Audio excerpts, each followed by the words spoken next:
La fête recommence. Merci Marc Jolivet d'être avec nous. Mais merci de m'inviter. Avec plaisir. C'est vous qui nous le dites avec ce spectacle que vous allez présenter sur scène ce week-end à Paris, salle Gaveau, vendredi et samedi, pour fêter aussi 50 ans de carrière. Ça fait quoi d'ailleurs, 50 ans de carrière?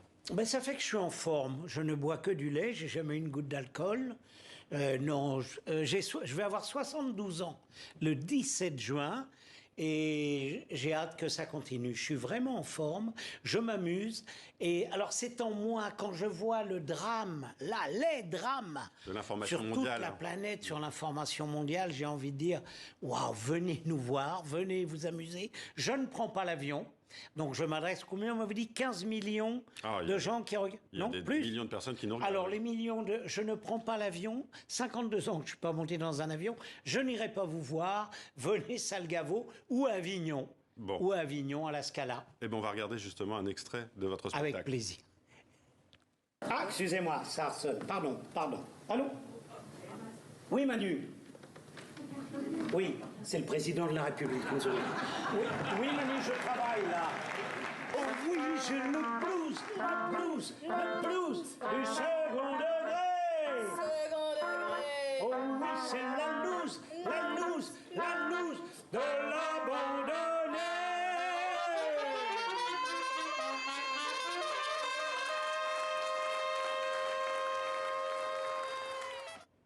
Voilà, vous poussez la voix encore dans ce spectacle musical. Oh yeah, Marion. Là, ça passe les frontières. Oui, c'est incroyable. Marion, ça va au bout du monde. Oui. Marion. Bon, vous avez le blues du second degré, j'ai l'impression. Oui. Qu'est-ce que ça veut dire, ça, exactement? Ça veut dire qu'on ne peut plus plaisanter avec beaucoup de choses. Et comme je suis assez malin, au lieu de dire, par exemple, de parler de l'homosexualité, je prends Guy Bedos et je fais carton rose, son sketch où il parlait de ça. Au lieu de parler de la misogynie ou de ce genre de choses, je prends Guy Bedos et je fais « Oh, les salopes !» Je l'imite. Je me moque, mais en faisant attention. Mais justement, c'est quoi le problème selon vous aujourd'hui? C'est quoi? Enfin, l'intolérance. L'intolérance, bien sûr. Aujourd'hui, je ne peux pas... J'ai écrit une chanson il y a 40 ans, Le fils d'Hitler. Le fils d'Hitler, chibidi papa, n'a pas connu sa mère. Terminé. Aujourd'hui, les enfants d'Hitler pourraient porter plainte contre moi en disant vous n'avez pas la preuve. Mais c'est quoi le problème pour vous aujourd'hui, donc cette époque? C'est très difficile.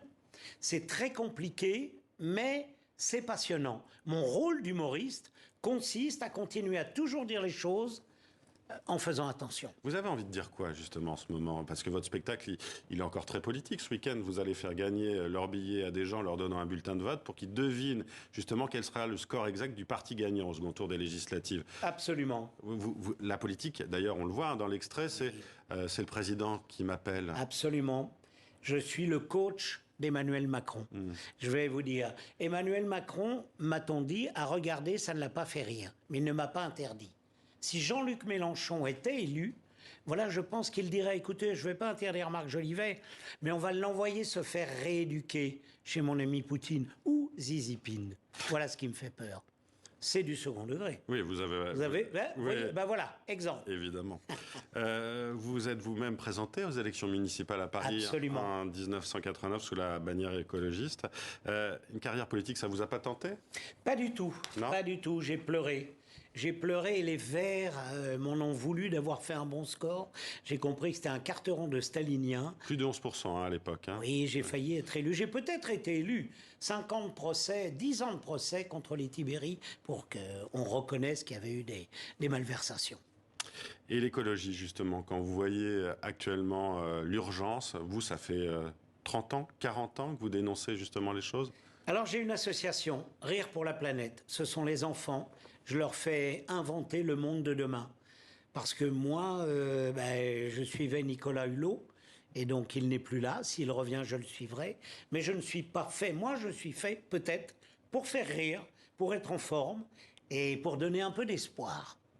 Alors, on vous a entendu, vous rendez aussi hommage à Guy Bedos en jouant certains de ses sketchs. Son humour vous manque? Oui, tout à fait. Oui, Pour quelle raison? Comment? Pour quelle raison, justement? Pour quelle raison? Parce qu'il avait l'art, justement, de faire le second degré. le sketch de Marrakech, il disait en 1974